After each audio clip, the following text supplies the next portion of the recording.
Un feliz día para cada uno de ustedes. Hoy estamos en el tercer domingo del tiempo ordinario y tomamos el Evangelio de San Mateo, capítulo 4, versículos 12 al 23.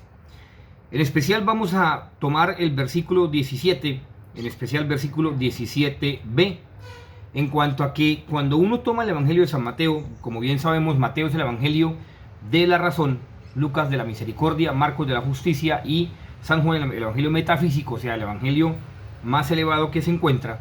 Entonces vamos a tratar de vislumbrar, de acuerdo a la exégesis que hacen los grandes biblistas y exégetas de este Evangelio de San Mateo, sobre todo porque al parecer el Evangelio de San Mateo capítulo 4, iniciando el versículo 12, es una perícopa. ¿Qué quiere decir una perícopa? Es un inicio del capítulo, a pesar de que está fragmentado en el capítulo 4 de San Mateo. Y cuando entonces uno toma este fragmento y dice de la siguiente manera: desde entonces comenzó Jesús a predicar y a decir, arrepentíos porque está cerca el reino de los cielos. Cuando toca este fragmento, el versículo B, del versículo 17b, arrepentíos, cuando se toca desde el punto de vista del arameo, de la parte aramaica, pues obviamente hay una pequeña transición, hay una pequeña, digamos, como quien de alguna manera dice, una pequeña alteración entre el verbo del arameo, que prácticamente suele ser un poco alterado del verbo del griego, pero que al mismo tiempo la consonancia dentro del texto y del fragmento de San Mateo es la misma acción del arameo, simplemente que se fragmenta y entonces tiene una pequeña, digamos, como disonancia en cuanto a la acción metodológica del verbo y en cuanto a la acción posterior del verbo. Y por eso entonces cuando uno toma este fragmento, vuelvo y digo, cuando uno se encuentra con la palabra como tal en griego y cuando la acción de Jesús que como tal sale y prácticamente empieza a ver, a pedir y sobre todo a concientizar a las personas de lo que tiene que hacer, pues entonces lo encontramos con el verbo en griego ubikenen, gar u basileia. Hasta ahí todo está bien. Pero vuelvo y digo, cuando uno toma el verbo en arameo y lo traduce como dice ubikenen, gar, entonces prácticamente está queriendo decir alerta. Prácticamente quiere decir alerta, pendiente, no pierda su objetivo. Como quien dice, prácticamente este verbo del arameo prácticamente ugikenengar, quiere decir no pierda su objetivo. O sea, no pierda su instancia final. No pierda, como quien dice, su acción, mejor dicho, como quien dice, no pierda el fin de las cosas. No pierda su esencia final o no pierda hacia usted dónde va.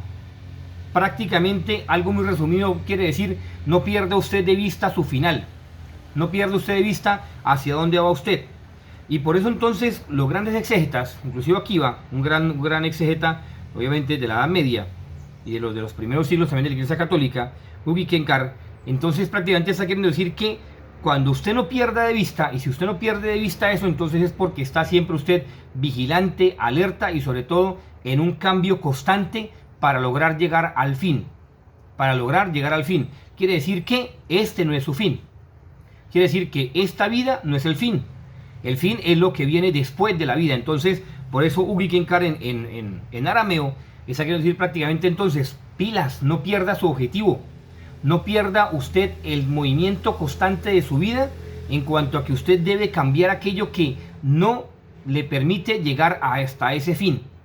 Por eso hoy, en este día del Evangelio tan bello de San Mateo, pensemos ustedes y yo, ¿qué hay en nuestro interior?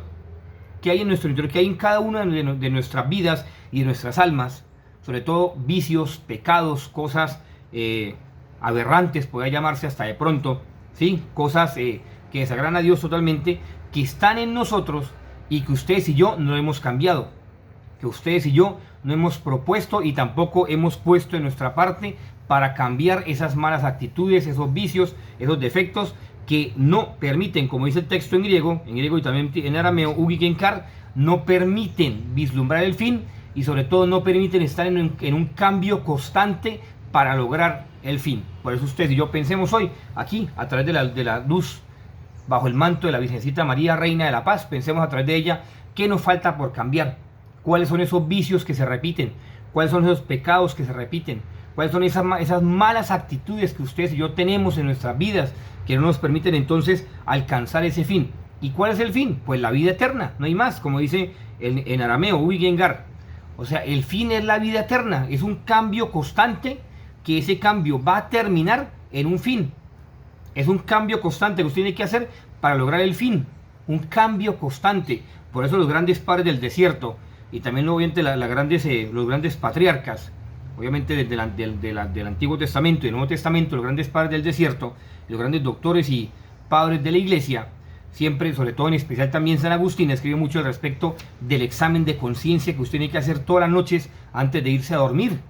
Porque es importantísimo que usted, antes de tomar el descanso nocturno, usted entonces haga un examen de conciencia y diga: he fallado en esto, hace días que cometo el mismo pecado, hace días que vuelvo y recaigo en lo mismo y en lo mismo y en lo mismo y no hago nada por cambiar. Y aquí está en el Evangelio de San Mateo 4, versículo 17b, el asunto de todas las cosas. Ugi Kengar. O sea, es un cambio constante que usted tiene que hacer para alcanzar el fin. Si usted no hace ese cambio constante, va a seguir cometiendo lo mismo. Y como decía Albert Einstein en su gran frase que me gusta mucho: idiota de aquel hombre, pobre de aquel hombre. Aunque la frase original es en alemán, ¿no? Pero dice idiota de aquel hombre, el original. Idiota de aquel hombre que, haciendo y una y otra vez lo mismo, espera diferentes resultados, ¿no? Lo mismo pasa con el Evangelio. Usted no puede esperar diferentes resultados si usted no cambia su vida. Usted no puede esperar que su entorno cambie cuando usted ni siquiera ha cambiado de vida, cuando usted ni siquiera se ha propuesto, ni siquiera sabe cuál es su fin. Ni siquiera usted sabe cuál es su fin. Porque muchas personas creen que este mundo se termina con su muerte y ya, y se acabó su vida. Y la vida eterna, ¿no es que aquí está el mensaje en el Evangelio? ¿Qué nos dejó Jesús? Que hay una vida eterna.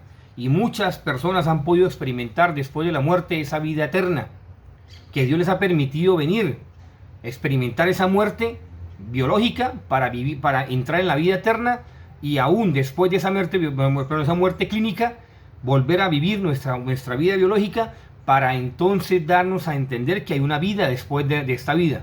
Entonces, piense, a través de la Virgencita María, vuelvo y digo, que nos cubra con su manto maternal de amor, nos lleve dentro de su inmaculado corazón y nos permita siempre sumergirnos en Jesús, para que no perdamos nuestro fin, para que ustedes y yo no perdamos nuestro fin, para que ustedes y yo alcancemos el fin, que es estar eternamente con Dios. Que hay que dejar, como dice el Evangelio, Ugi Kenengar, un cambio constante de lo que es nuestras fallas, de lo que son nuestros errores, nuestros pecados, que no nos permiten alcanzar el fin. Por eso, si usted comete adulterio, si usted comete fornicación, si usted dice mentiras, si usted, mejor dicho, vive en el alcohol, vive en las drogas, mejor dicho, hace fechoría, lo que sea, y si usted no propone y no se propone en su vida por cambiar, no espere, mi hermano, mi hermana, al final de sus días, alcanzar el fin, que es la vida eterna. Lo dice también la teología espiritual, los grandes tratados de los grandes doctores de la teología espiritual. La gracia actual, la gracia habitual. Se necesita de una gracia actual sobreabundante para que el ser humano entonces tienda, ya en el último momento de su vida, tienda hacia Dios, a pesar de que su vida sea un pecado, pero esos son casos muy escasos, valga la redundancia.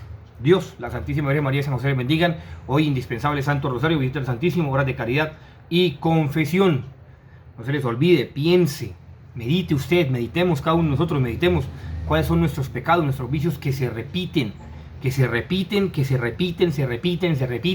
y no somos capaces de salir. Mire, aquí está quien nos ayuda. La Santísima Virgen María nos ayuda a que esos pecados no se perpetúen y nos lleven a la condenación, sino por el contrario nos ayuda a que esos pecados se quiten de nuestra vida y vivamos en la gracia, ella, que es la llena de gracia. Dios, la Santísima Virgen María y San José les bendigan, que esté muy bien. Un feliz tercer domingo del tiempo ordinario.